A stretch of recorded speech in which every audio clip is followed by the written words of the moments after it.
once covered by best-selling novelist Michael Connelly about a prominent musician who was found one morning murdered, although he was on the verge of a musical comeback.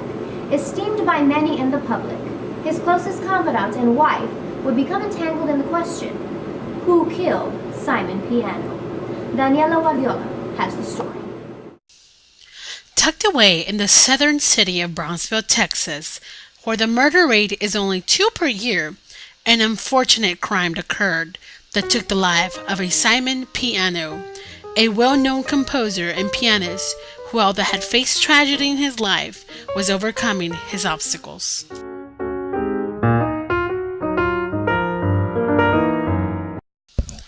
There have been rumors that a tragic car accident that left Mr. Ano paralyzed had actually been a deliberate plot to murder him. However, he survived and once again would hope to someday live out his lifelong dream of performing at Carnegie Hall. Is what happened here a case of greed, jealousy, incompetence, or a case of good old love, sex, and money?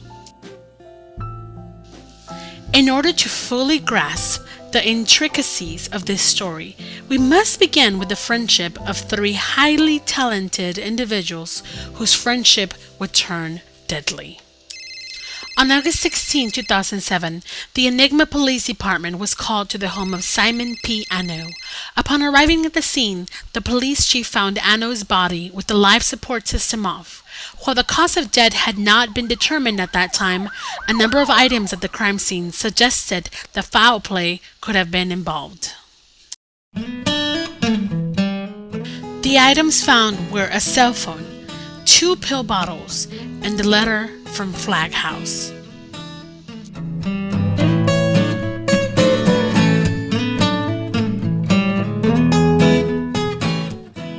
Through the investigations, they found where the items came from.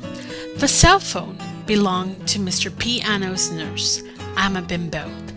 There was a text in it that said, "Finally gotcha," and it came from Honey Bear. Investigators have not been able to determine who this Honey Bear is. What follows is a short conversation that I had with Miss I'm a bimbo over the phone. Bonjour, this is Ama Bimbo. That's spelled Bimbeaux.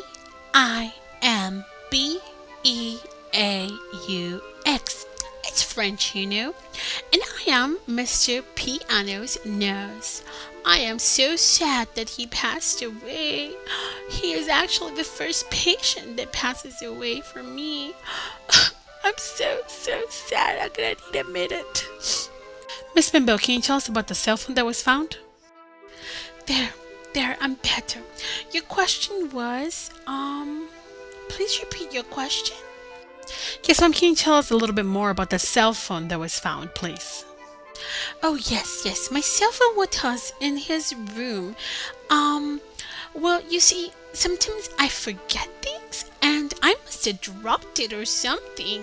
And yes, there was a message for me. I cannot recall at the moment what it said, but I just dropped it and it was under his bed. But, yeah, I'm just really sad over all of this. Mr. Piano was such a nice man. And I've been taking care of him for the past 2 years. And now, finally, he began to feel a lot better. And now he's so happy because of that concert. Well, I guess he was so happy because of that concert. It's so sad. It's such a pity. He was such a nice man. Thank you, Ms. Bimbo, for your comment. There you have it, folks. Mr. Piano was such a nice man. Miss Bimbo was Mr. Piano's nurse and caregiver. She was not the brightest nurse, but she cared for him like no one else could. Would she be the one to unknowingly kill Simon Piano?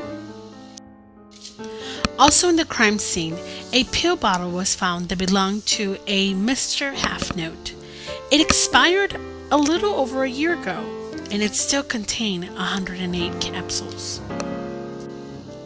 Simon Piano and Halfnote began their friendship during their teenage years when their love of music would bring the pair together. Although Half Note was always in the shadow of Simon, the duo would remain friends well into their professional careers. Mr. Note gave us this message. Yeah, Simon and I have been friends since we were very young. I can't believe he's gone. Although we composed together, he was always the one in the limelight. Lately, he had been very excited about the new possibility of making music again. Everyone loved him. We're gonna miss him dearly. Was it Half Note who finally decided the shadow of the limelight no longer suited him? The next piece of evidence was a pill bottle which belonged to Miss Gold the Digger, Mr. Piano's wife. The medication had been prescribed only 5 days earlier, and it contained only 5 capsules left. Please listen to what Miss Digger had to say. Oh, my Simon, I still can't believe he's dead. He was my best friend, and I loved him so much. He was so generous. He gave me this ring last year for our anniversary. It means so much to me because I can remember him. And he also left me all his money so I don't have to worry about anything. Oh, I feel so sad. But Lion, my friend here, he's been so kind. He's taking care of all my business matters, and he's so nice. He's my only support.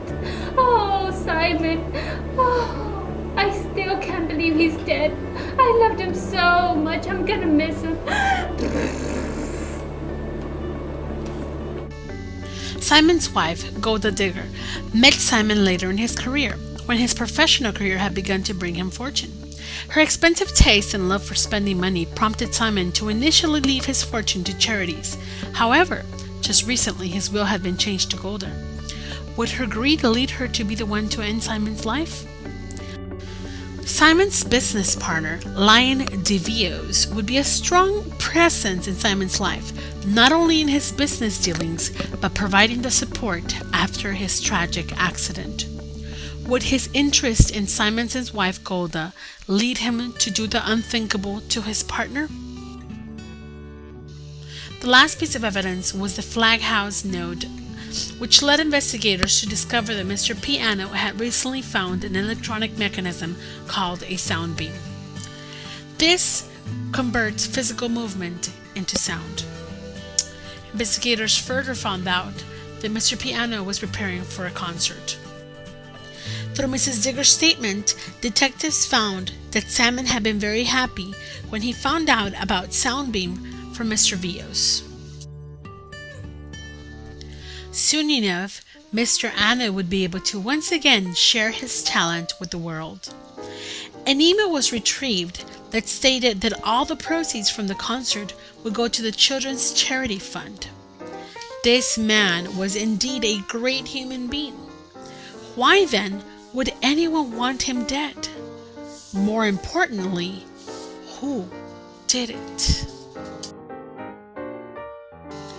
When Mr. Ano's body was found, the nurse heard a beeping sound coming from a baclofen pump that had been inserted in prior years.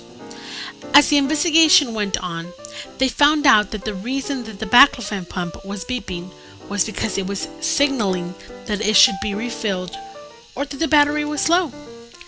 Well, according to Miss Ima Bimbo, the pump had been maintained only 2 weeks prior. Clearly, someone had tampered with it and caused Mr. Ano to overdose. The question remained, who did it?